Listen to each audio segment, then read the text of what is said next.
From the creators of Relevant Magazine, this is the Relevant Podcast.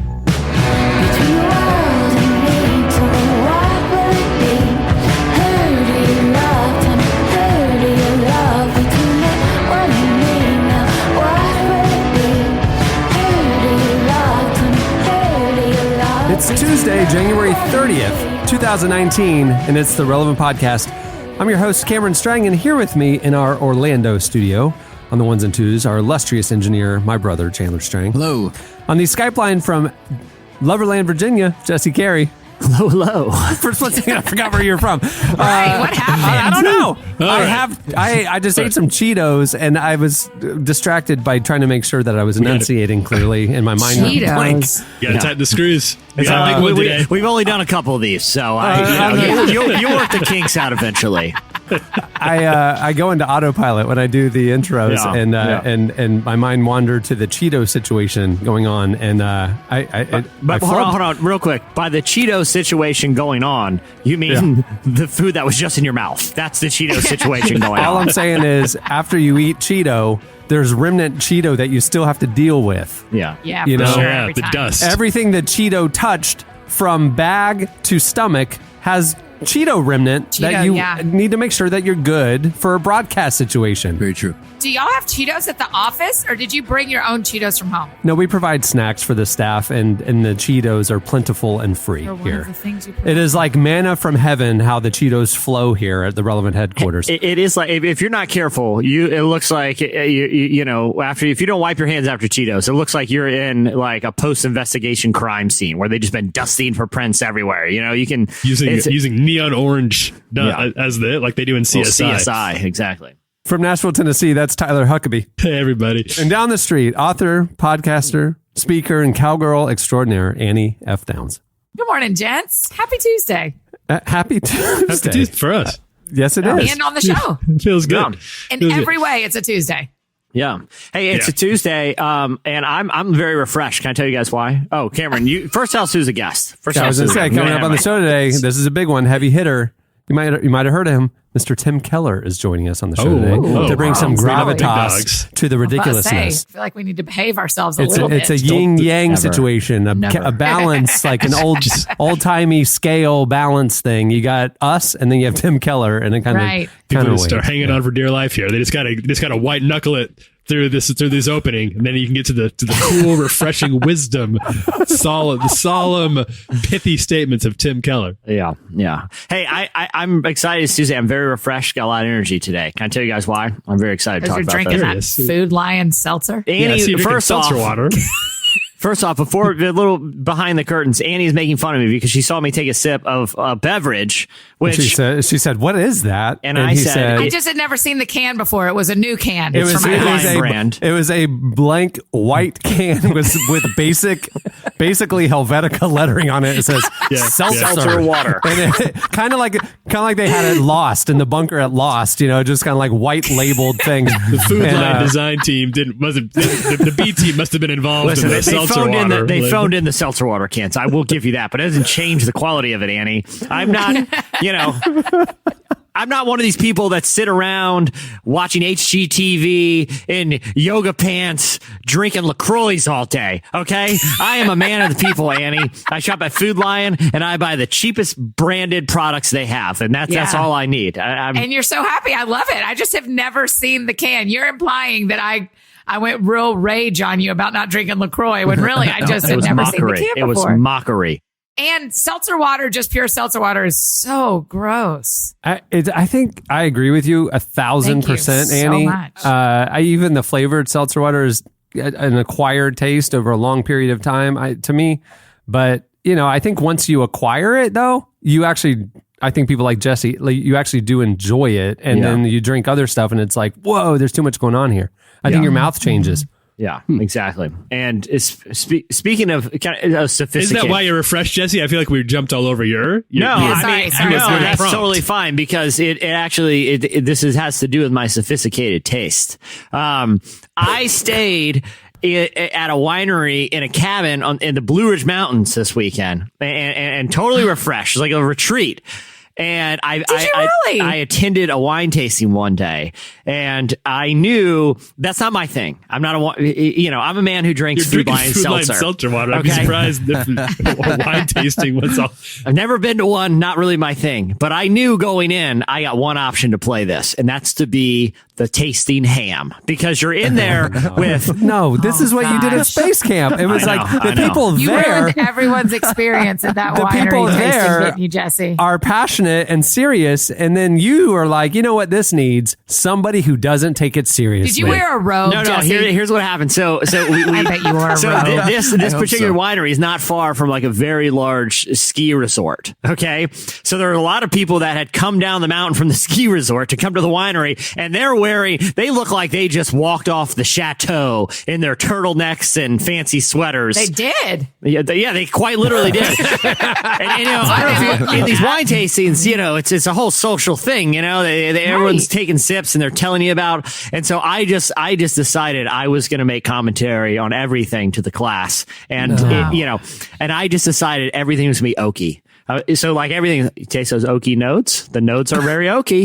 This is a different kind of oaky, but it's still, I'm tasting, it's not as oaky, but it's a little oaky, And Annie, by the time the class was over, I mean, people were patting me on the back, wanting to hang later. Listen, Annie, I won the wine tasting nerds over. And, Did they really like you by the So end? you would say, based on your read of the room, it was a success. The crowd was on your side. Based on the read of those rooms, I turned those yuppies to friends. I may or may not have an invite to the chateau next year, Annie. So, I love that this isn't me. Like to be fair, how could a man who drinks Food Lion branded seltzer, you're an anomaly. You drink Food Lion seltzer water and you'd go to wine tastings. I've never been. Don't seem to be. I've never been, but I'm just saying, I'm not going to go in there trying to learn about wine. I'm going to go in there and try to see if, exactly, Tyler, win that crowd over. Because if I can win those nerds, I can get anybody.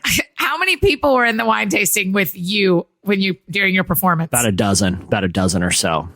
Yeah. Wow. I mean, but there were other people milling around the hearth and things. There's a big hearth in there. They were, I saw them. They wanted to be in part of the tasting too, but you got to leave them wanting more. That was my strategy going in. If I can win these people over, what can stop me, Annie? What can stop me? just a lowly podcaster who drinks seltzer water from Food Lion on from the scratch and dent bin. What can? Just a lowly guy who refuses to pay more than 10 cents for a damaged beverage that's also somehow expired. I didn't know seltzer water could expire, but this is dangerously expired. Cheers, everyone. Have you guys seen about a week ago the Fyre Festival documentary that came out?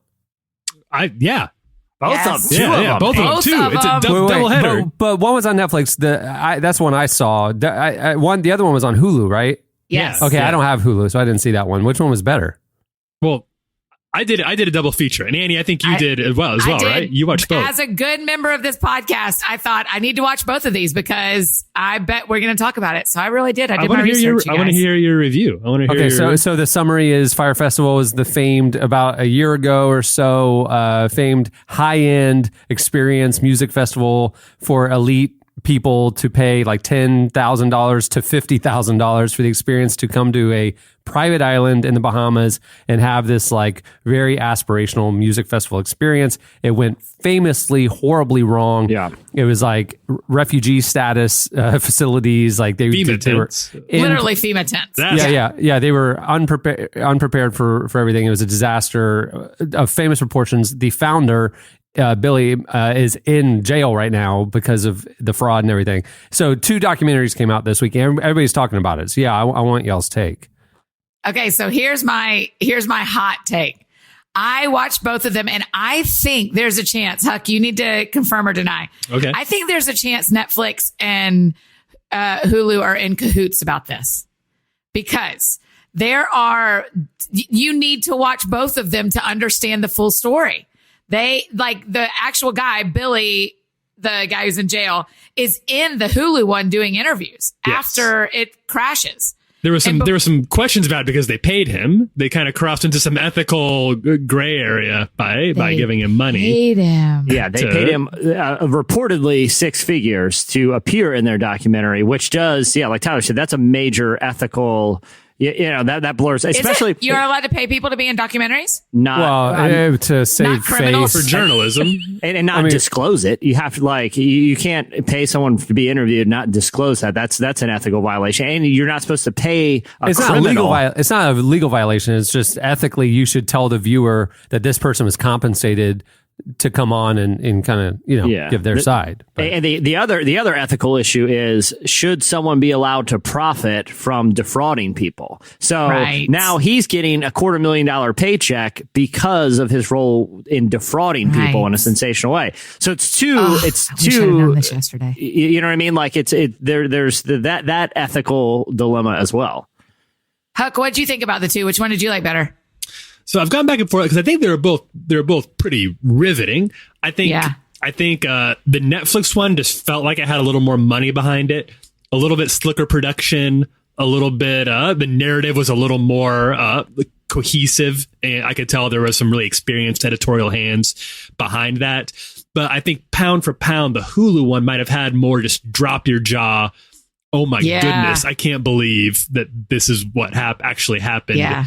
Moments. I can't believe this is what happened. Like, more focusing on the experience when people showed up. Like, this is what they encountered. They utilized a few more actual social media video from the actual day of people arriving. Yeah, because the Netflix one was more about all the fraud leading up to it, and kind of, it showed the egregious experience, but it really was 90% about how it got there. How it got there. Yeah. How's Ja Rule not in trouble with anybody?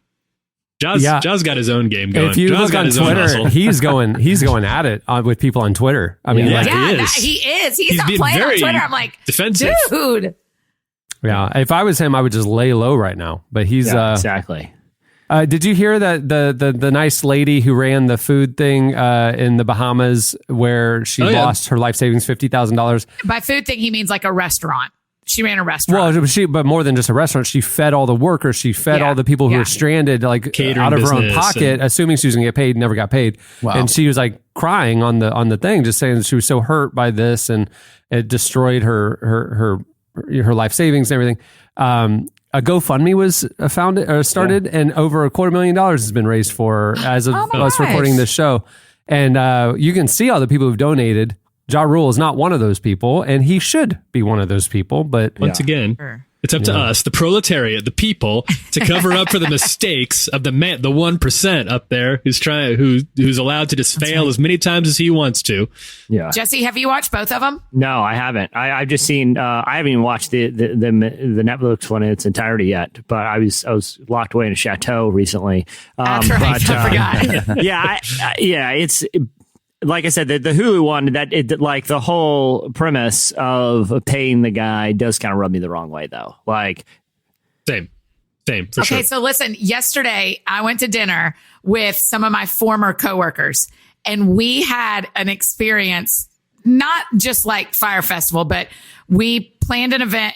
We had a similar experience and a similar boss.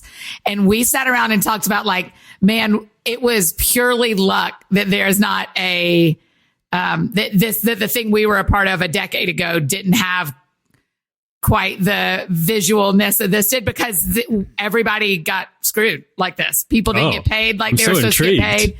It was. I know you can't name names, but was it like an event? Yeah. Okay. The company ended up closing right after the event, and we all lost our jobs. It was such a mess, and we all sat around going when you were watching that, did you feel like you were living an actual job you had done? And I was like, Annie, yes. I've wondered what happened to acquire the Fyre Fest. And now we know. And now you know. I was secretly behind it. But yes, so I know a person literally in my phone who is just like Billy McFarland, and who just goes from scam to scam to scam to scam. And it's unbelievable. And you watch it and you go how is everyone still believing this person? But they do, because he's just such a good salesman. and people keep giving money. That's my core question is like, okay, it's one thing for an entrepreneur to launch a business, have a big dream, go after it, and it not work out. Everybody, For sure. everybody loses, nobody benefited. The thing that I don't get and the thing that rubs me the wrong way is these entrepreneurs who then skate on to the next one and they aren't losing financially. They actually are taking financially, leaving a trail of brokenness behind them, and then move on to the next thing. And they keep making, I mean, like in the Netflix one, after the indictment, after everything happened against Billy by the federal government, he's living in a, like the public perception or information was he lost his condo and all this stuff. He lost his Maseratis. He lost everything. And he's living in the basement of his parents' house in New Jersey again, which was not true because they showed him he was living in a penthouse at a hotel. Great looking because spot. and he kept up all the appearances of whatever, which clearly means that he was siphoning money and did not lose, but he, lied to everybody and said that he did. And so it's like, and he moves on and he still has all this money. And he's going to get a slap on the wrist. He's going to, jail for 6 years, which means he'll serve a year. And then then he's back to it. And it's like, I mean, that's why his model girlfriend is staying with him, is because he's convinced her hey, babe, I'm just going to be in here for a little bit and I'll be back and we'll be going at it again and I'll make money again. And he will. That's the thing, you guys, is he will. I know, but it's not just unique to, this is a sensationalized version of this. But I mean, I recently listened to a great podcast documentary series called The Dream, or it might have been I listened to it too. About multi-level marketing and how a lot of the people who run these multi-level marketing companies that are, a lot of them are based on absurd promises of return for people who end up having to buy a starter kit or a training package and end up, a lot of them end up, either being shut down or closing for different reasons. And the same people just go start a different one up where it's a different quote unquote product, but ultimately the product isn't makeup or leggings or oils or vitamins or whatever. Ultimately, the product is their ability to try to convince people that they can get rich by not doing a lot of work, by selling this product to their friends and family. And it was the same kind of thing. It was less sensational because it wasn't a music festival on an island, but it was, essentially making absurd promises to people that are vulnerable and have them believe it over and over again. Which is, again, different than an entrepreneur whose business failed and everybody lost money, lost their jobs, and the entrepreneur did too. But it's this scamming people and lying to their face or hiring these Bahamian workers who are going to work for a couple of months and know that you're not going to pay them. I mean, how do you sleep at night? I don't get that.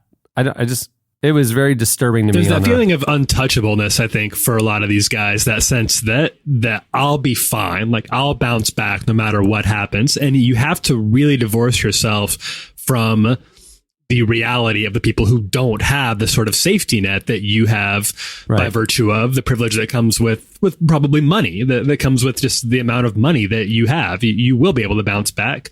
And maybe there's just some sort of willful denial in which you can say, well, I can bounce back and they'll bounce back too. We all bounce back. But the reality is not everybody has that same sort of ability, that same sort of rebound capability that people like Billy McFarland, these people who would get involved in multi-level marketing scams do too.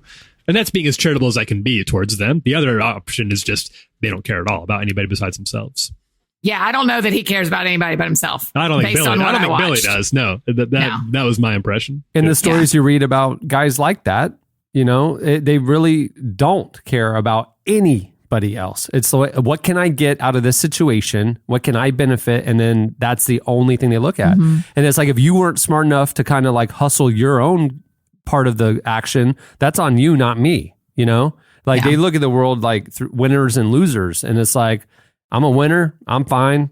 If you're not smart enough to be a winner, that's on you, I mean, it's just the reality of that. I mean, as we know is true when the scripture is true, the reality of you can gain the whole world but lose your soul. Yeah. You can gain the whole world and lose your soul. That is just biblical science that's going to happen. And we may be watching a documentary about someone who had an experience like that hopefully will, your hope is that he turns around and makes different choices and kind of, repents, for lack of a better word, for his behavior towards others. But nothing's looking like that yet.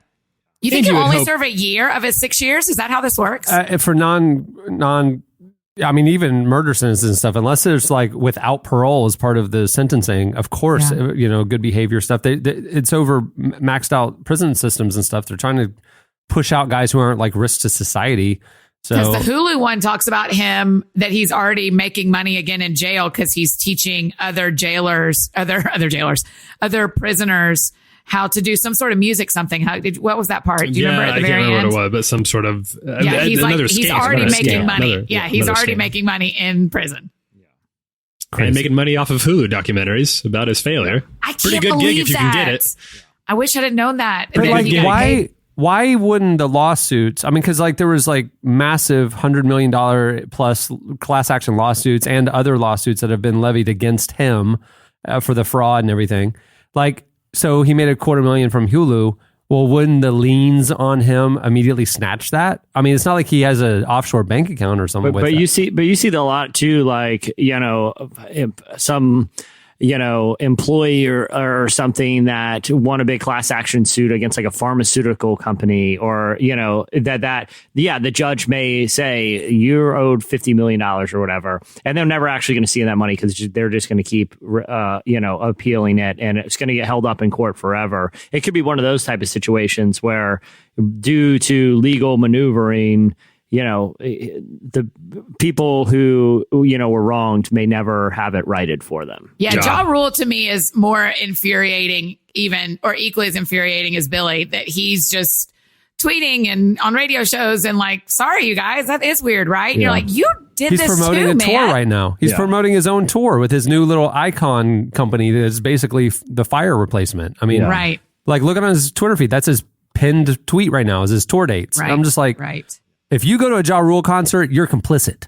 And if you're going to a Ja Rule concert in 2019, there are more problems with your complicity. Complicity is Yeah, that's fraud. right. The least of your The problem problems. is you're listening to Ja Rule in 2019. That's a whole nother issue, and it's way worse. It's way worse. Ja Rule. I mean, like Ja Rule is the personification of the worst era of popular music that I can think of. Like that early 2000s.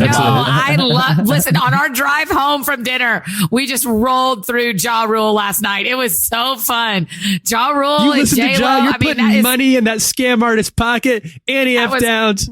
I know, thought I'm better sorry. I'm sorry, but I could Annie, not you need resist. to- That's like listening to R. Kelly right now. You can't do We it. were singing along like nobody's business. Hashtag mute Ja Rule. I'm starting it right you know now. what, Annie? He's collecting 1/100th of a penny every time you spin that song. I hope Complicit is you're happy, complicit. Annie. How dare you? Those poor No, Bahamian I'm workers. sorry. All I'll right. donate to that. I did think about it when I watched it. I thought, yeah, that should. Glad you thought about it. I That's thought I will do it. I'll do it. You can look it. I'll do it. This was the most moving documentary I've ever seen. I actually thought about doing something. I thought it literally crossed my It mind. almost moved me to stop listening to Ja Rule. It came right up to the cusp. It couldn't even convince you to not listen to Ja Rule. I decided not to donate to the worker. But I did still listen to Ja Rules. But it crossed my mind that I should do neither of these things. But And, I was aware that this was an issue. Oh, man. The opposite of that. I was aware. Y'all are just jealous because you didn't get to hear Ja Rule yesterday. You could have too, but you didn't. So All right. It's time for slices. What do you have, Jesse? Okay, so this week it was reported that Uber is reportedly working on a new technology and new advancements in their business model. They had been working on self-driving cars, but they're actually launching a new initiative, and it will be autonomous bikes and scooters. But it's not like what you think. So, like the Lime scooters that are like sitting around all the cities Right. There's bikes you can check out.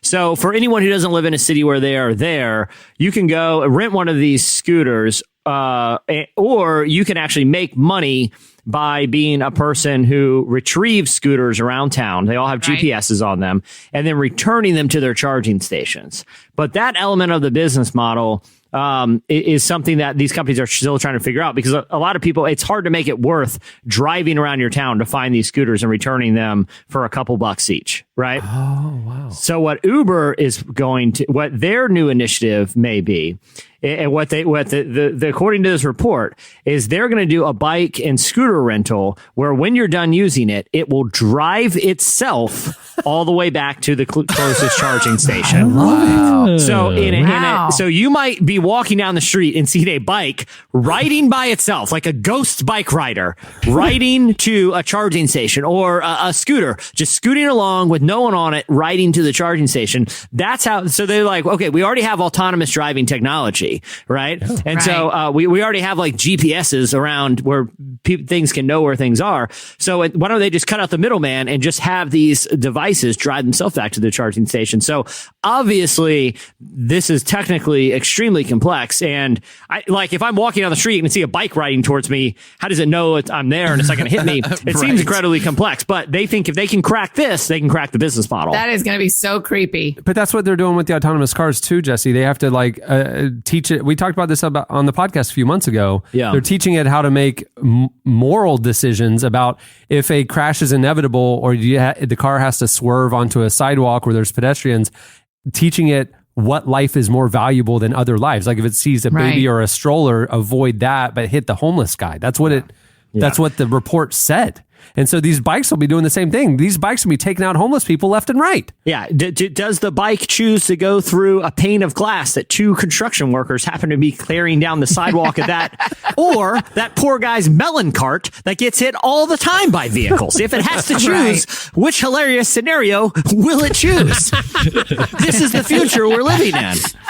Comedy decisions are going to be made by bicycles. Jesse, as you know, I am a hard advocate for all this autonomous stuff. Let's bring it on. Yeah. Just like I walk out the front door, it picks me up, takes me where I want to go, and I'm playing Candy Crush the whole time. I never even have to look at the road. These bikes and scooters, you have to drive them, but they would return by themselves. You know, I'm just saying, the more autonomous everything's going to get, the better. The more like the Jetsons, the better. I'm in. I did love the Jetsons. What do you have, Huck? All right, so I've got this is something we talked about a little bit on the site, and I'm going to get you guys' opinions on it. I'm sure this slice involves someone who needs no introduction here on this podcast. Our friend of the pod, Ken Ham, who runs Answers in Genesis, which operates the Creation Museum and the Ark Encounter. These sort of twin, kind of a combination of a theme park and a Bible study. And a sort of pseudoscience argument for 6-day creation theories that you got out there in Kentucky. So he has been apparently, and this makes sense, something that Ken Ham would do, has been inviting local public schools to take field trips to come to the Creation Museum and the Ark Encounter, so they can come out there and get a sort of what we'll call a counter narrative to the science education they're probably getting in their quote unquote schools. Science education. Tyler, he's giving them all sides. Yourself. He just wants to make sure they're hearing the whole, hearing every theory. Well, this has run afoul of a group called the Freedom from Religion Foundation, which is a big atheist legal group, and they take it upon themselves to keep an eye on the separation of church and state and make sure that there's not too much crossover. So they are obviously pretty upset about Ken Ham asking these public schools to take field trips to the Creation Museum and the Ark Encounter, because they say that is proselytism. That's that's a public school. That's state funding, and they're spending their time, instead of getting a real science education, they're coming to Ken Ham and getting his sort of doctored version of what's going on. Jesse and I have been to the Creation Museum. Yeah. I have not been. We there. didn't want to take media's word for it. We want to see it for ourselves, and so we went. And I can tell you this, it was incredibly well done, right? Like the quality of the displays and the buildings and all this stuff is shockingly well done. And the misnomer to me was the name. It shouldn't be the Creation Museum, because the implication of museum would be educational, right? Yeah. It was not. It was entertaining. It wasn't educational? They had a dinosaur with a saddle on it in there. It was like You're lying to my face. No. It was a dinosaur with a saddle Not a on real it. dinosaur. because Maybe God not. created everything at the same time, and so wow. so they had a big saddle. displays. They had amazing displays and stuff, but it was like the Bible stories of Genesis come to life. I mean, there's an ark, there's all these things, and so my thing is like if they just called it like the Genesis experience or something like that, where it's like even almost like the Holy Land experience here in Orlando, where it's just like meant to be the biblical themed thing where we bring the Bible stories to life. Great. But by calling it the Creation Museum, it does implicate that there's an entertainment or educational value to it. And there really isn't. I wanted it to get more into the young earth creationist theories and why, or espouse, the worldview. I wanted it to get into the nitty gritty to learn, okay, they believe this, they believe that, but they didn't do that. So this criticism is true. I mean, and there is absolutely a salvation message. There is a Jesus message in this thing and the experience. And so I agree that for public school to go, you are just going to hear propaganda for a religion. You're not going to learn about a scientific talk about young earth creationism. But that's what Ham's defense is. He says he responded to this atheist group in a blog post saying, as leading civil rights attorneys will tell you, I'm sure, as leading civil rights attorneys will tell you, if classes tour the Ark or museum in an objective fashion to supplement the teaching of world religions, literature, interpretation of history, the field trip is an educational experience. Now, he says, if students were brought to the Ark or museum and told by their teacher that the religious content should be accepted as truth, then we would acknowledge that the Establishment Clause of the Constitution, as currently being interpreted by the courts, would be violated. But it's something what you're saying is that's not an objectivity is not something that's offered to the students who come to the Creation Museum. I don't even care if it's objective or not. It didn't get into the why. Yeah. It just had a presumptive, hey, Genesis this, and like, hey, look, here's who Moses was, and here's who, like Cain and Abel, and it brought like these Bible stories to life in an amazing quality.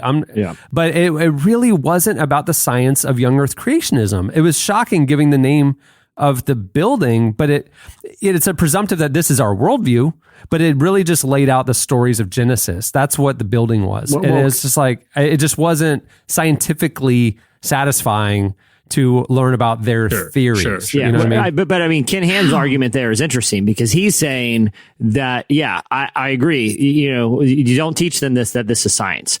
Teach them that this is an opportunity to learn what young earth creationist Christians think. I mean, that's basically his case. Like, teach this as a worldview class. Like, hey, I'm not saying this worldview is right, but these are what these people think. But if you went to that level, it's like, well, then we should be taking field trips to every fringe, religion, sect of any kind of major religion to go see what they think.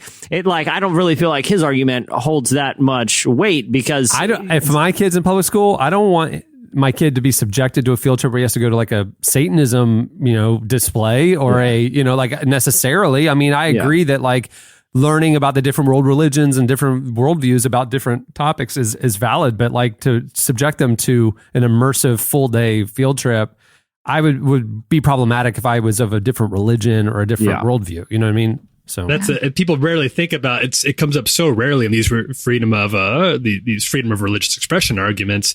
Is how comfortable would you be then if your kids were via this exact same argument taken and shown another worldview from a different religion? Right. And I would guess that as a field trip in a public school. Given what I know about the good people of Kentucky, who I love and who I have family there, but I have to think there'd be some issues raised if they were to go taken to a mosque for the day to see how your average Muslim thinks. And this is an argument that the Church of Satan has actually exploited and trolled fairly successfully and sometimes very hilariously by saying, if you're good, credit where credit is due.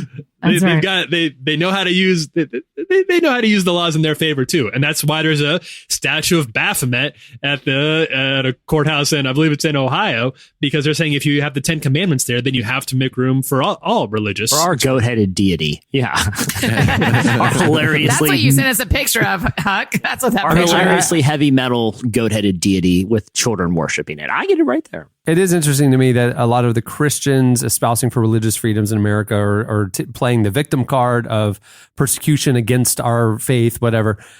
Don't think about the golden rule, about the do unto others as you'd have them do unto you. And like, how would you feel if you were, walking into Target during Ramadan and there's Ramadan displays everywhere, or, the Jewish holidays or whatever, like you want your Christian holidays to be, promoted, as, just under the religious freedom thing, but you don't want that for the other religions. And that to me is problematic. Yeah. Like, and for the Church of Satan's point, you know, it's like, and to be clear, I think it'd be great if more students had more exposure to the ideas and literature and cultures of different religions. And I think that would be a great thing to start incorporating into the public school system to broaden their worldview. I think that'd be awesome. Right now, that is not, we can't kid ourselves into saying that that's something that's actually happening. Because there's a massive amount of money and resources that are pooled into making sure they're exposed to the worldview that those of us on this podcast happen to hold. And I think that's fine as long as you're making. And that is that the Earth was created 647 years ago, and that dinosaurs could be ridden if you had the right. I don't believe Salary. I like it enough to give it a pass. I'm just kidding. Sure. I put that in the sure why not category. You never know. Sure, why not? You never know. the sure why not folder in his browser is very robust. Yeah, exactly. Annie, what do you have? Well, first, I want to give a quick update on last week's Slice. If you'll recall, the Peeps Factory is doing a giveaway where people can come tour it. It's going to be just like Willy Wonka. Mm-hmm. And the update is that contest is still going on. So I hope you guys continue to enter as I also continue to enter. And I really look forward to one of us winning. Okay. Because only 4 people will bother to enter. So you have a very good shot, Annie. Oh my gosh. Don't say that. Don't get my hopes up like that. Don't get me excited like that. That's so rude. In an industrial quarter of Pennsylvania. In a nondescript flex space warehouse of Bethlehem, Pennsylvania. Sounds just like the outside of the chocolate factory in Willy Wonka. Okay, listen, there is this mountain town in Italy called Sambuca, and it's beautiful. And it overlooks the Mediterranean. It's lovely. It's like, Isn't Sambuca the name of a cheese? Like, or is it there's something from Sambuca, or it's a spice or something? Is there something? There's a restaurant here called Sambuca in Nashville. Oh, I don't know. I don't know what else about public, like spices. I don't know. I don't know if there's a Sambuca spice, but it's kind of between like Florence and it like if you leave Florence and you go northwest, it's that way. And they are currently selling houses, like the town is selling houses in Sambuca for $1. Like, whoa. What's the catch? Yeah. Well, there's barely. The cities have done this before where they weren't actually owned by the town and it was just like a tourism thing, like a ploy. But honestly, the town owns a bunch of these houses. The city people have been moving into big cities and leaving these hill cities, these smaller towns and villages. And so now they're saying, hey, it's beautiful here. It's easy to get to if you fly into Florence. Like, have a second home in Italy, and it's only $1. Now, the only catch is for you guys before you go and purchase one is you do have to agree to renovate it. And so you do have to pay $15,000 to renovate it. And then you have to do like a $5,000 security deposit to the town that you will get back once your house is renovated. Cause everything's kind of like the town's like falling apart. Yeah. And so they're selling houses for $1. Yeah, but and then you have to buy it and $15,000 for a house though. I mean, that's crazy. Yeah. Like an old world Airbnb.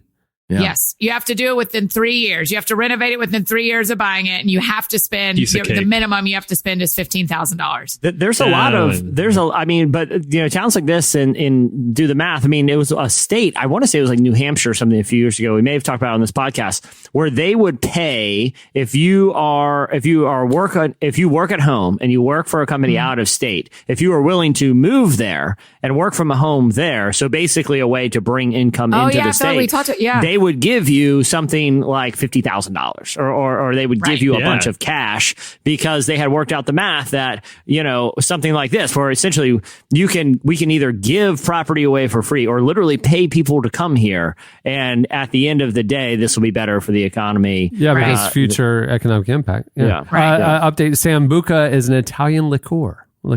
Oh, there you go. Yeah. Okay, well done with your Googling. Very oaky. It's an oaky notes. Whether so they do have wine there, Jesse. That's what made me think you would like it. Is you could go host the actual wine tastings, and you could teach everything you've learned.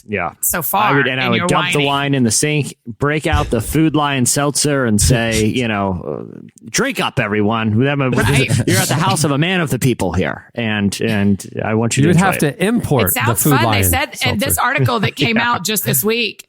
It says that they've already sold 10 houses. Like 10 of them have already been purchased, and so they're really hopeful. So if you guys want to buy a house for $1 I watch a lot of Italy. I watch a lot of HGTV and DIY Network. I can go over there. Pretty handy. You could do it. Just renovate it. Do they dictate the renovations, or can I spend I can spend $15,000 on anything as long as it's technically part of the renovation? Because I'm building a gigantic slide that wraps around the house that is going to be awesome. That's right. That's all they care. You've got 3 years to do that. Remove all the stairs, replace them with fire poles. That's right. I'm going to make this house even more of an eyesore. Right. It won't be falling apart anymore, but it'll be more of an eyesore. That's right. Fire poles. It'll be fun to go downstairs. Going up will be a little more of it. You have to really want whatever you're getting. You really want it. You really got to do the work with that. Yeah, you finish the renovation, and you and the contractor sit there and knock the dust off your hands. Are like, all right. He's like, so how are you going to get upstairs? I didn't really think about that. A lot of shimmying and pure will. All right, that'll do it for Slices. Stay tuned. Up next, Tim Keller joins us.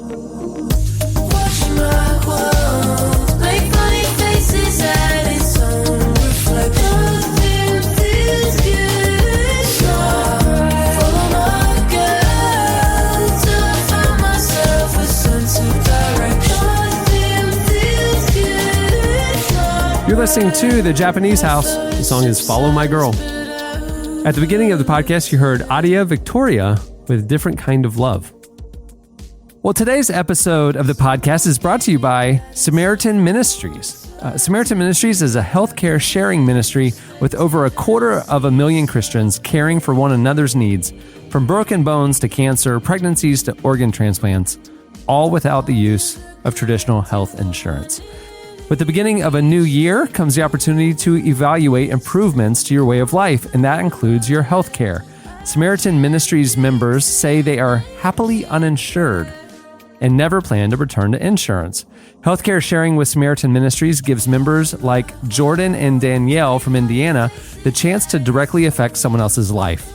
They said, having a baby with Samaritan was way better than our first with insurance. Our insurance company kept finding ways to make us pay, and Samaritan was straightforward and not complicated. If you'd like to learn more about how you can join those that are happily uninsured, visit SamaritanMinistries.org/relevant. Tim Keller is the founding pastor of New York's Redeemer Presbyterian Church and the author of numerous best-selling books, including his latest, The Prodigal Prophet, Jonah and the Mystery of God's Mercy. In it, he explains what modern Christians can learn about nationalism, immigration, loving our neighbors, and obedience from the Old Testament story. Here is part of our conversation with Tim Keller.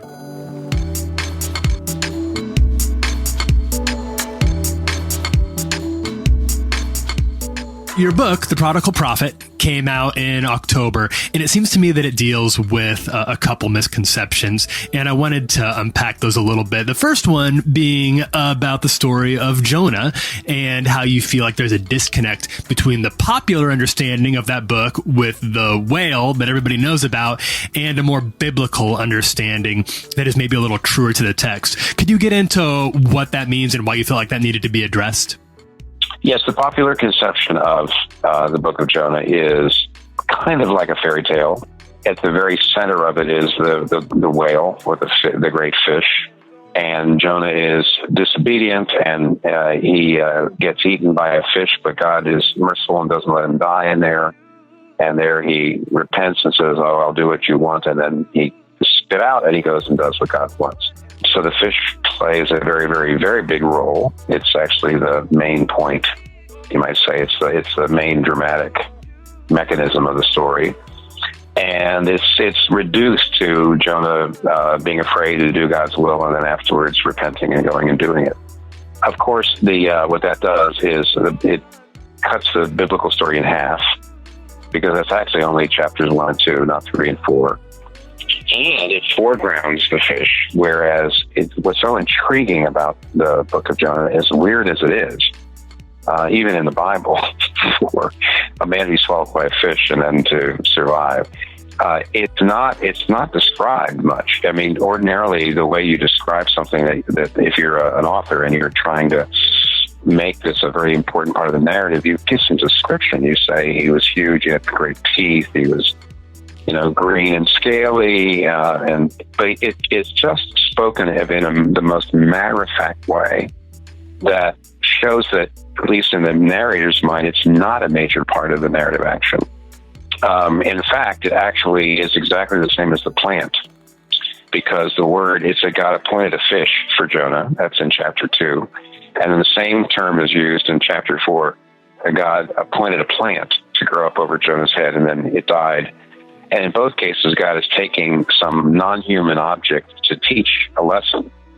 But as far as the narrator is concerned, the plant is about as important as the fish. And so it's the biblical story is just all out of, it's just so different than the typical way, to be honest, of the Sunday school story is told. And in some ways, it's easy to see why teachers rely on the whale, because it certainly can get your attention when you're 6 years old. But what would you say is something that, like, as we grow up, what's a better, truer, more biblically honest way to think about this story? Well, it is really a one-off.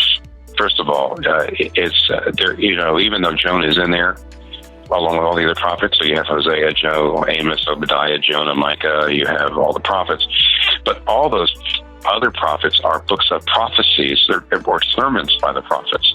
This is a story about a prophet, so it's right there. It's just completely different.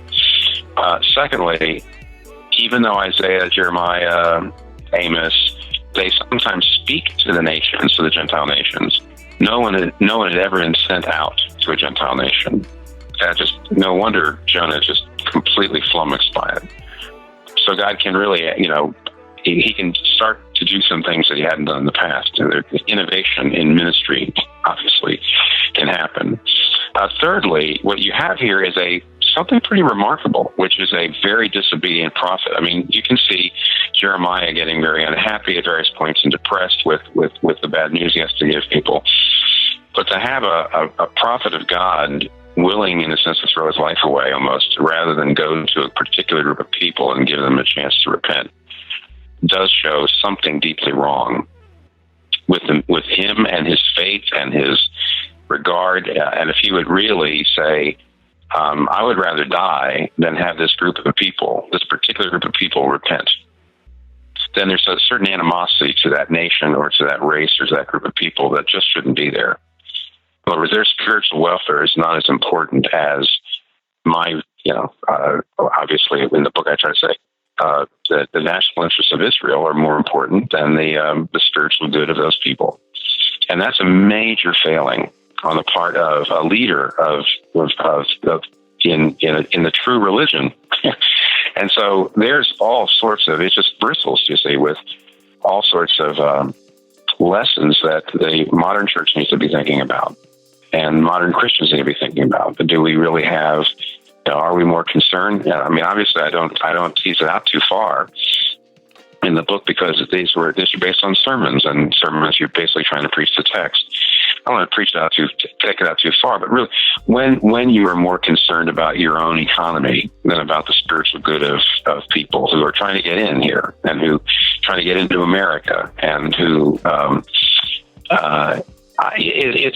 and of course, the whole idea of, there's a certain sense in which Jonah is a person whose nationalism and his promotion of his own nation's interests over the spiritual good of people, that's got all sorts of implications. lots of implications. We have to say, well, I'm an American Christian, but I really should not be putting you might say the material, economic, and military security of my nation over the spiritual good of people. And there's a lot of ways in which I might be doing that. So it's bristling with all sorts of remarkable implications. And now we're getting into the second misconception that I wanted to talk to you about that you address in the book. And I think you also wrote about this for the Times a little bit. What do you think this story has to teach us about how Christians should live in public? What should our engagement in civil life look like in this present political moment that we're experiencing? And what can Jonah teach us about that? Well, I obviously the most obvious thing is that when you have some kind of balance has to happen where you say every country, of course, does have to you have to secure your own borders. You can't have a chaotic situation in your country.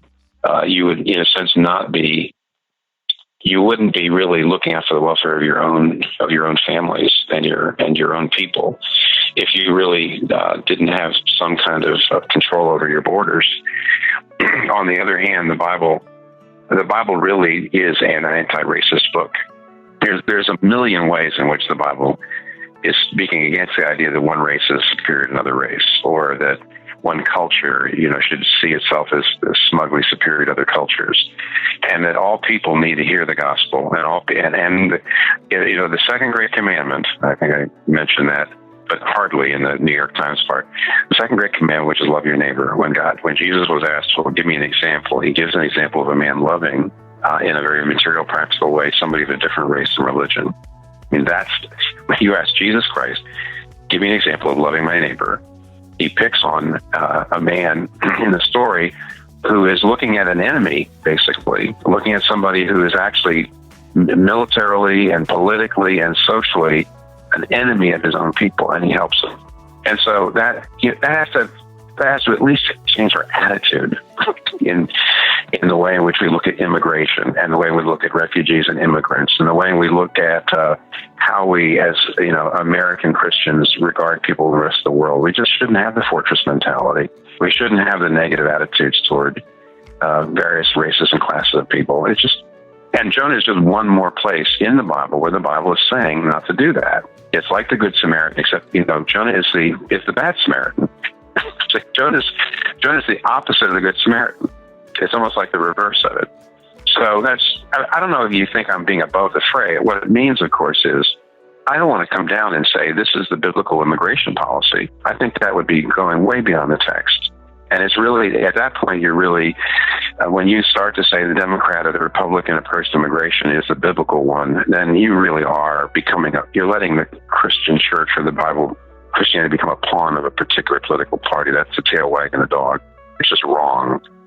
On the other hand, what I think you can usually do is you can generally lay down sort of guardrails and say you shouldn't be talking like that. The Bible's approach is, as a Christian, I should not be talking like that, or I shouldn't be doing that. I shouldn't have that attitude. So there's guardrails, not necessarily exact policy that you can find in the Bible for, say, a modern pluralistic nation.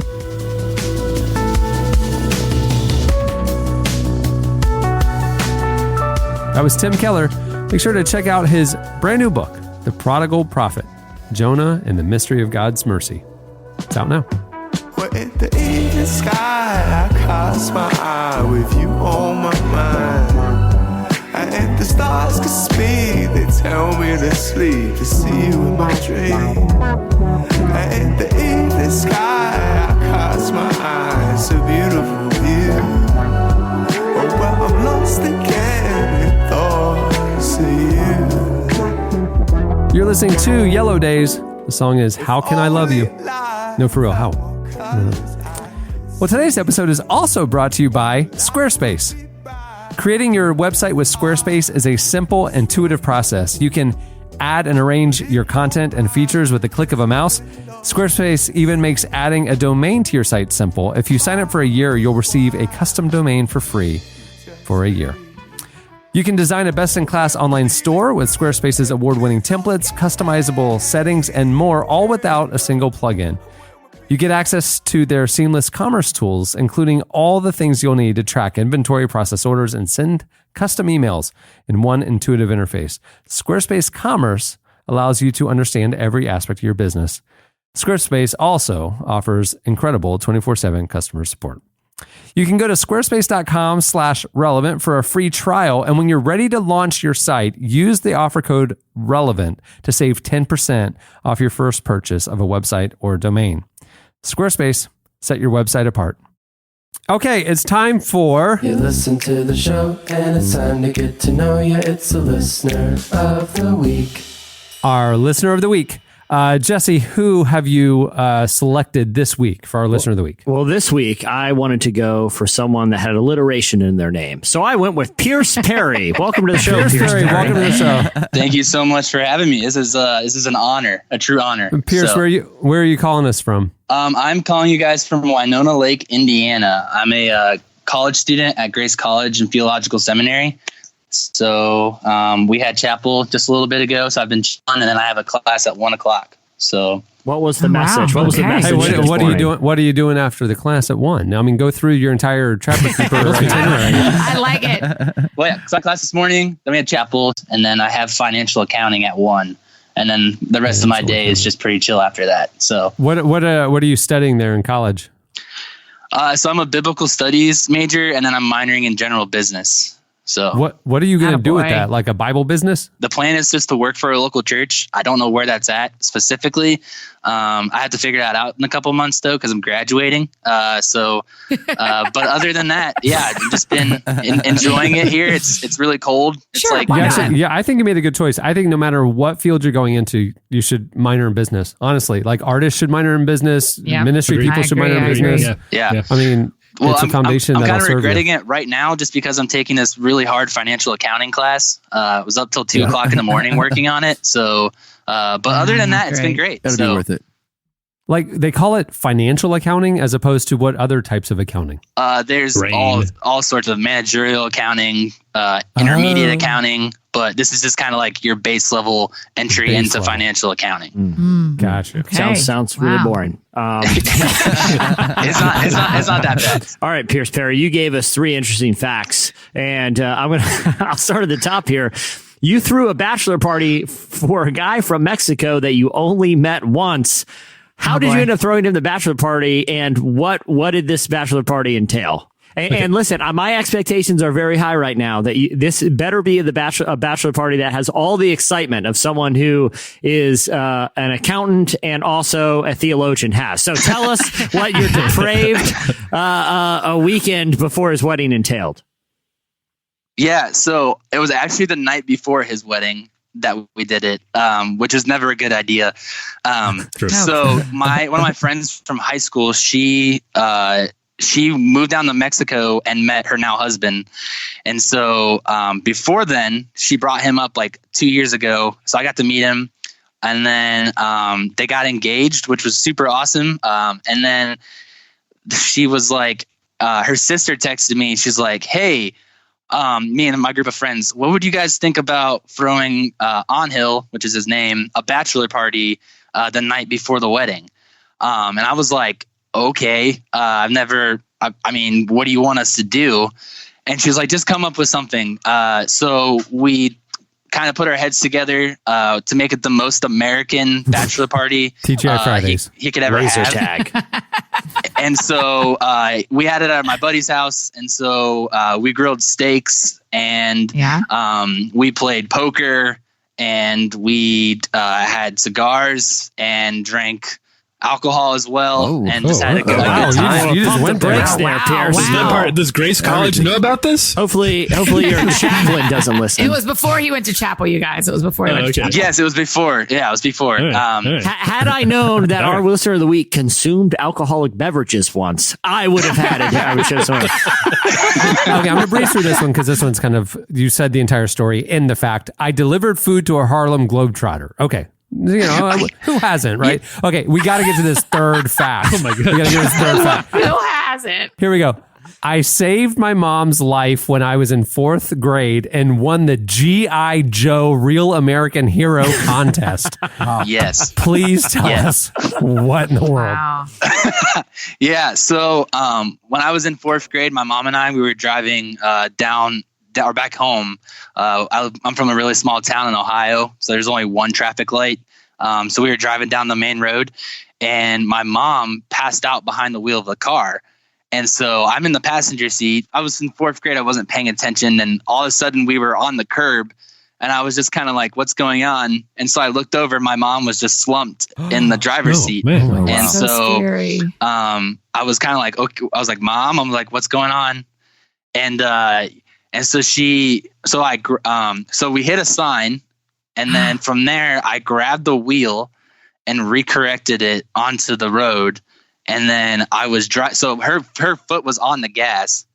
And so the car it sped up even more. So her foot was on the gas. You hit the gas. Yeah. So it wasn't like her whole body went limp. Like her foot just decided just to keep going down on the gas. Oh my gosh. So and I had no way. I didn't know. Like obviously I'm in 4th grade. I don't know how a car operates. So I just grabbed the wheel and corrected it. And then I was shaking my mom while I was driving the car. Through like our like little downtown area of my town. And so I woke her up, she woke up, and we kind of parked the car, and she kind of just gathered what happened, what's going on. So then we got back to the house, and we called 911. She went to the hospital. They never really like diagnosed like what happened. They just kind of said that because she had a sip of Dr. Pepper, and she said, I guess they just basically like it went down the wrong pipe. They basically compared it to whenever Ronald Reagan choked on the peanut. Like they just had no explanation. Like they're like, that's kind of what it was. We don't really have an explanation for it. So then she went to the hospital. She came back. She's fine. She's still fine today. Everything's okay. She hasn't done that since. And then the chief of my town entered. Wait, your town has a chief? Me as like a hero. Apparently, I lived in a town that was ruled by a chief. Yeah, the chief of police. How about that? Okay. The chief of police. Those are all the words. So he entered me into I was recognized as like a hero and all this kind of stuff. And like I got my name I was in the paper, and then the local news like interviewed me. So then I got entered into this contest called the G.I. Joe Real American Hero Contest. And what it is I don't know if they still do it today.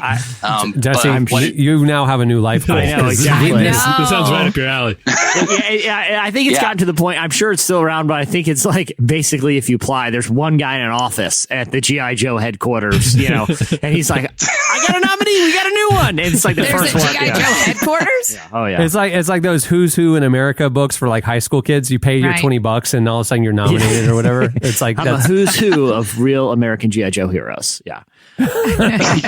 Yeah, and it gets better. Trust me. It gets a lot better. So I got entered into the contest. I won for the state of Ohio, and then I won the top 5 out of all the kids. Like I don't know how many kids got nominated, but there was the top 5 of us.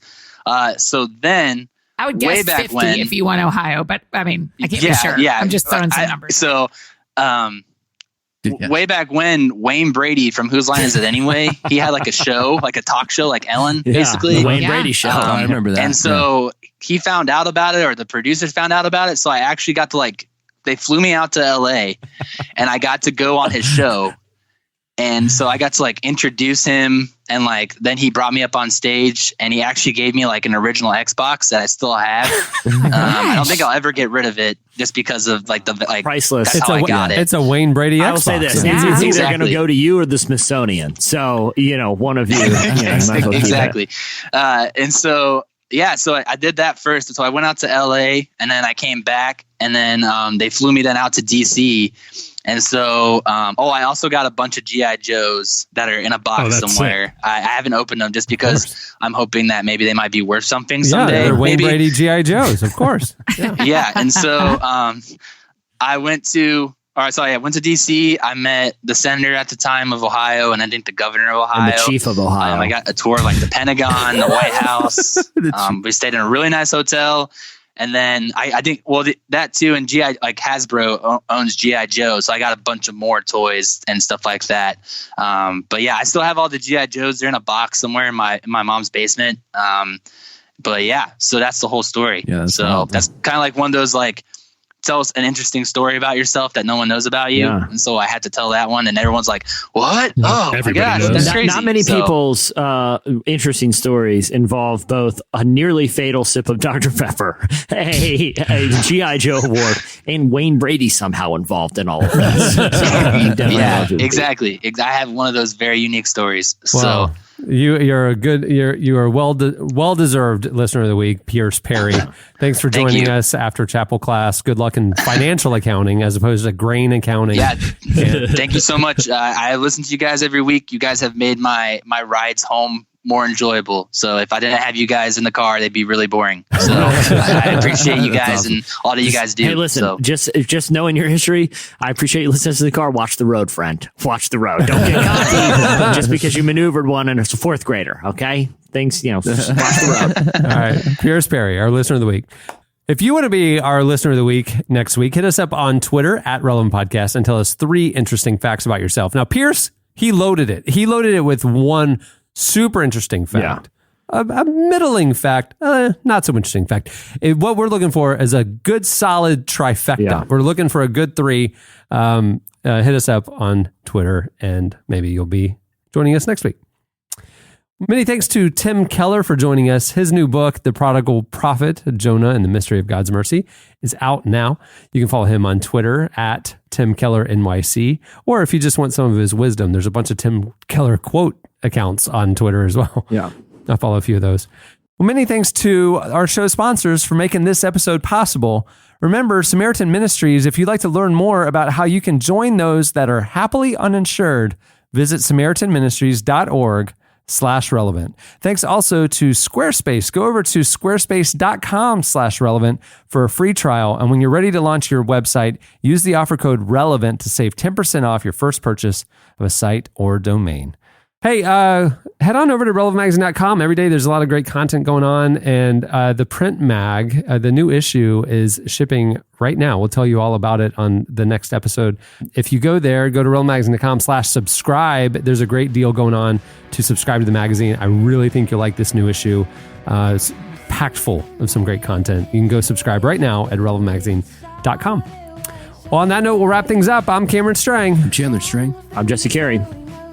And I'm Tyler Huckabee. And I'm Annie F. Downs. We'll see you Friday. Have a great week, everyone.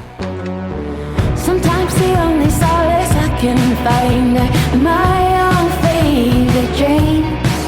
Can I get unstuck? Is it way too much? I need a different kind of love. Thank you for listening to the Relevant Podcast. If you like what you heard, be sure to leave us a review on iTunes. Check out other shows from the Relevant Podcast Network in the podcast section at relevantmagazine.com. And while you're there, browse exclusive podcast merchandise at our online store. Make sure to subscribe to Relevant Magazine. Info is available at relevantmagazine.com/subscribe.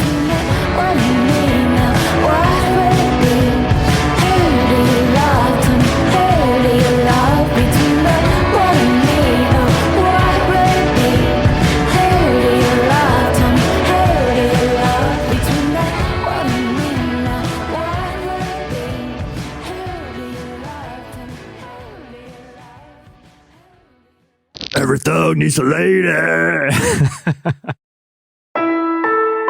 Relevant Podcast Network. Time is precious, and so are our pets. So time with our pets is extra precious. That's why we started Dutch. Dutch provides 24/7 access to licensed vets with unlimited virtual visits and follow-ups for up to 5 pets. You can message a vet at any time and schedule a video visit the same day.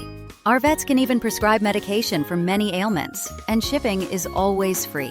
With Dutch, you'll get more time with your pets and year-round peace of mind when it comes to their vet care. Go to Dutch.com to get vet care that is always there for just $92 a year.